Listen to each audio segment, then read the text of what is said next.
Good morning, ladies and gentlemen, or good afternoon, depending on when you end up actually watching this. So, more math notes, topic 2-5 and 6, and you'll see why. But make sure the very first thing, as usual, is put today's date on your paper. Okay, so we have topic 2-5 and 6. Okay, so our EQ, our essential question that we are supposed to keep in our brains while we are thinking about our math is, how can I add and subtract decimals? Okay, hence the two lessons today combined. How can I add and subtract decimals?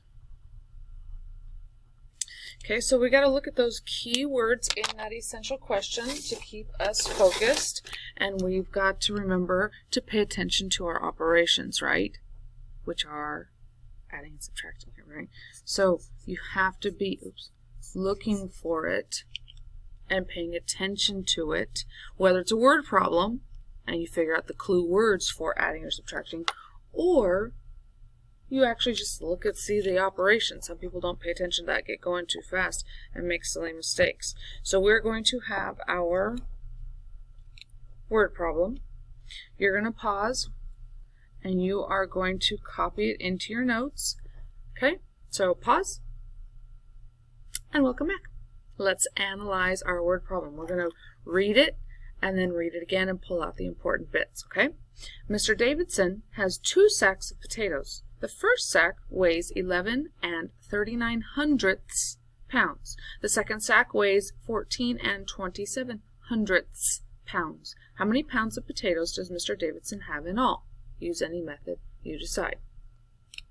Okay, so important bits. We've got one sack that weighs 11.39 pounds. Okay, we've got another sack that weighs 14.27 pounds. And then the final question is, how many pounds of potatoes does Mr. Davidson have in all? So that in all should give us an indication as to what kind of operation we are doing.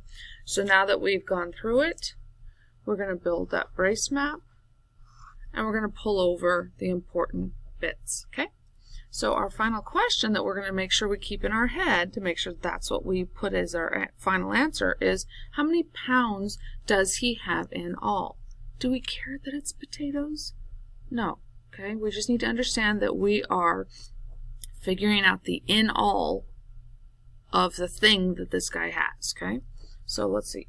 How many pounds in all? Okay, so what does in all mean? That is a math term keyword, clue word. What operation do we do when we are getting something in all? We are adding.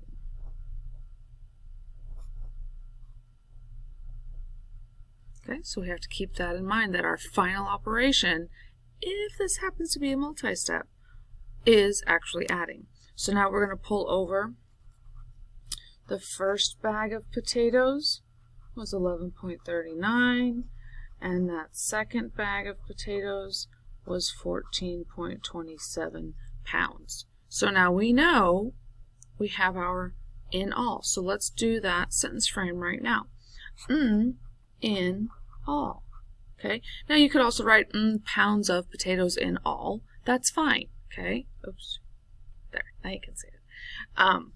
But just be aware that when you're solving a word problem, you need words in your answer, always. Okay, so we just have to add these two amounts together. Now, the most important part here, ladies and gentlemen, is that we line up the place values.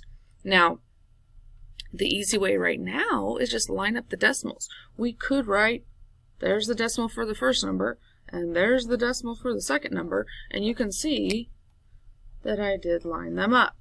Okay, so let's put it in. 11.39 and 14.27, and then we add them together. So I'm going to put the decimal in my answer and then do my adding. Okay? So, but realize that, yes, we're lining up the decimals, but we're also lining up place value.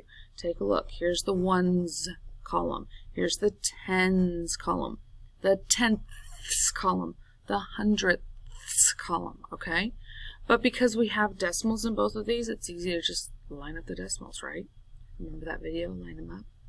Okay, so 9 and 7 is 16. Regroup that one. 3 and 2 is 5, and one more is 6. Okay, 1 and 4 is 5, and 1 and 1 is 2. So we have our final answer. Easy peasy lemon squeezy, right?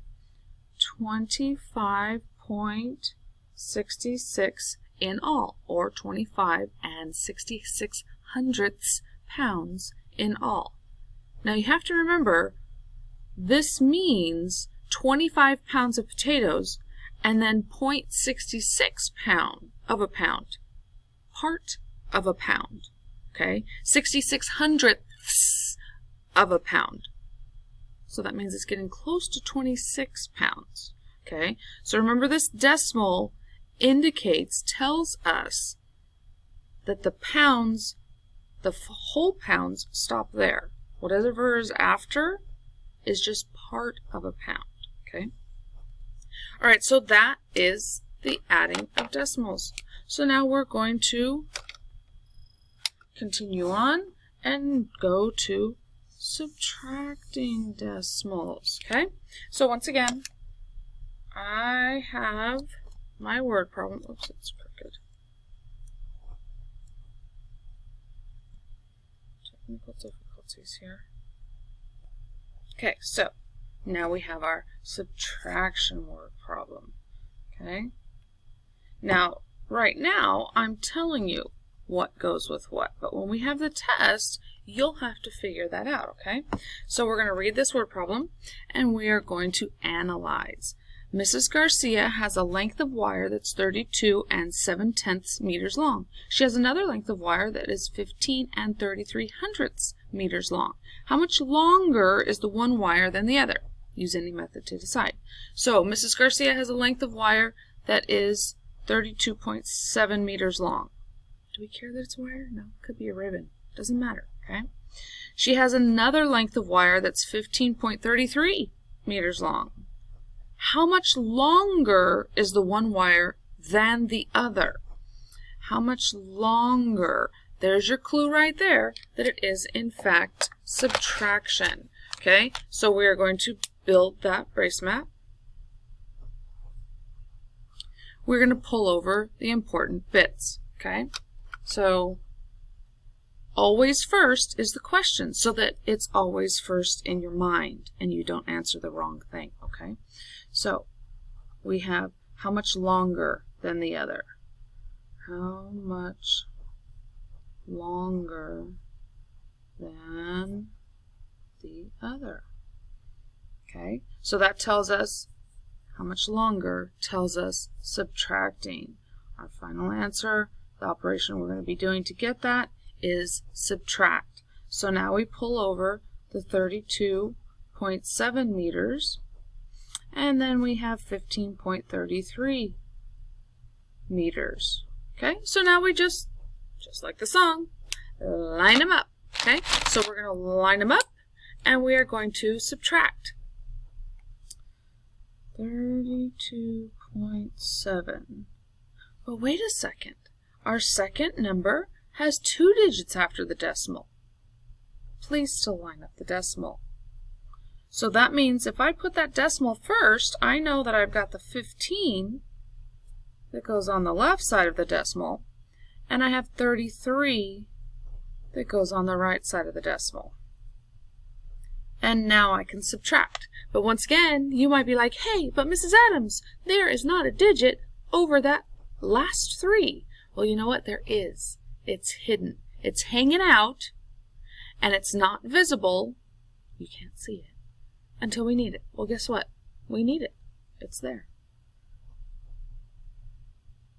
That 0 is hanging out there until we need it. So now we can start, right?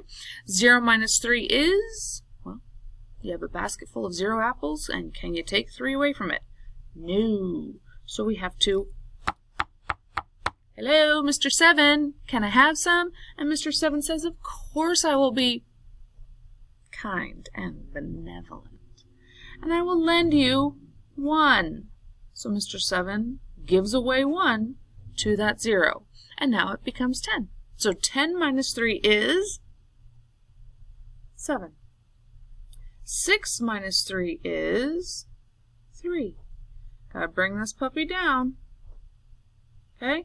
2 minus 5 is 2 apples. Can't take 5 away from it. So once again, hello, Mr. 3, can I have some? Mr. 3 says, of course I will be kind and benevolent and give you 1. So the 3 gives 1 to the 12. Now we have 12 minus 5, which is 7. And now 2 minus 1 is 1. So that's our final answer, right? Wrong. Remember, we need a sentence frame. It's a word problem. We need words in our answer. So we have 17.37 meters longer. See, it doesn't have to be giant, not a paragraph, but there is a word for the word problem. Okay? Make sure you write your notes just like mine. So when you go back, let's see if I get the whole thing in the frame, you can remember and be able to find everything. Okay? So there you go. Topic 2-5 and 6.